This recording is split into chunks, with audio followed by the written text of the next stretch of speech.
So this is the image of Andromeda Galaxy that is 2.5 million light years away from us. But it's our closest neighbor. So it's as big as our own galaxy. And we can observe the stars, individual stars in this Andromeda Galaxy because it's actually pretty close to us. 2.5 million light years away is pretty close to us in the universe.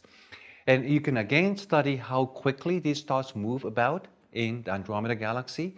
You'll find that they are moving very fast.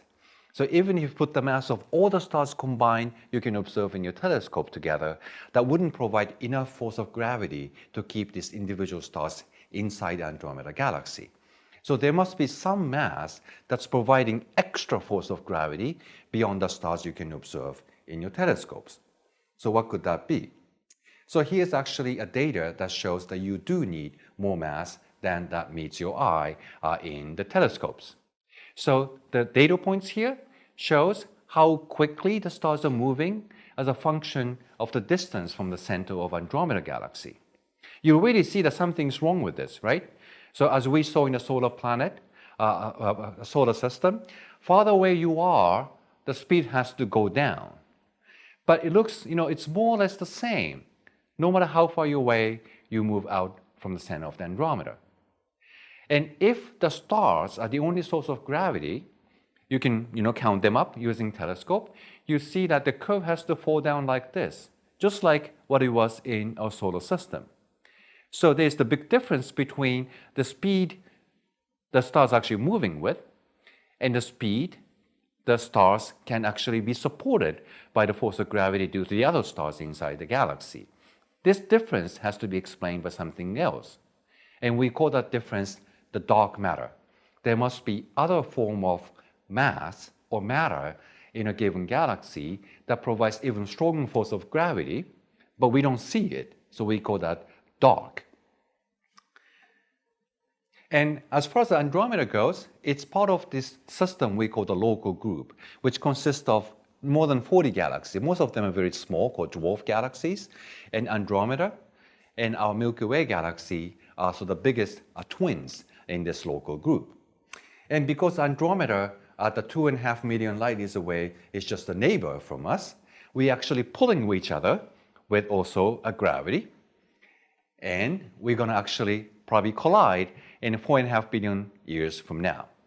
And that sounds like a really scary thing, but it turns out if you look out into space, you see many galaxies actually colliding and merging.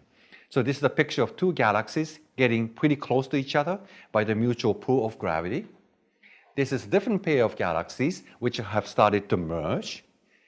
And there's another picture that shows the two galaxies have pretty much merged already. One center, the other center, and they are now merging into a single galaxy. So this kind of collision and merger of galaxies are happening all the time in the universe. And it sounds scary, but it's actually a good thing.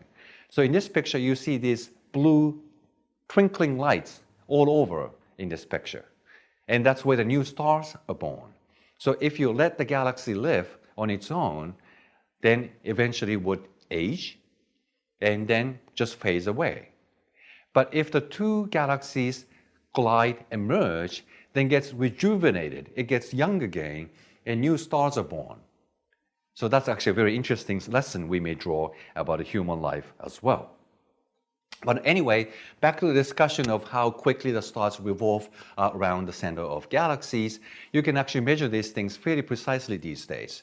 So this is yet another galaxy, which you can look fairly at the edge on, and you can map out the velocity of individual stars, again, as a function of distance from the center.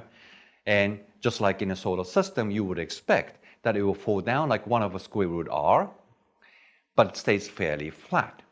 So this kind of plot is called rotation curve of galaxies. And all the rotation curves we have measured today basically look flat. That means there's extra mass than beyond we can see. Yet another galaxy, same deal, flat rotation curve. It doesn't go down like 1 over square root r. So putting all this data together, we came to understand the real nature of galaxies. What you can see in telescopes is only this disk, which is sort of at the center of this whole thing. This is the only thing you can see. But around it, you have this blob or sea of dark matter you don't get to see. And thanks to the gravity of this sea of dark matter, so you live in this ocean of dark matter, you are trapped inside, and that's how you can happily move about. Without this dark matter, the galaxies would just fly apart and should have disappeared many billions of years ago. And the galaxy may extend over 100,000 light years, but the dark matter will just keep going over millions of light years, and that's the real nature of our galaxies. So now is the question to you, how do we know if this is the right picture? And what goes beyond this distance of millions of light years?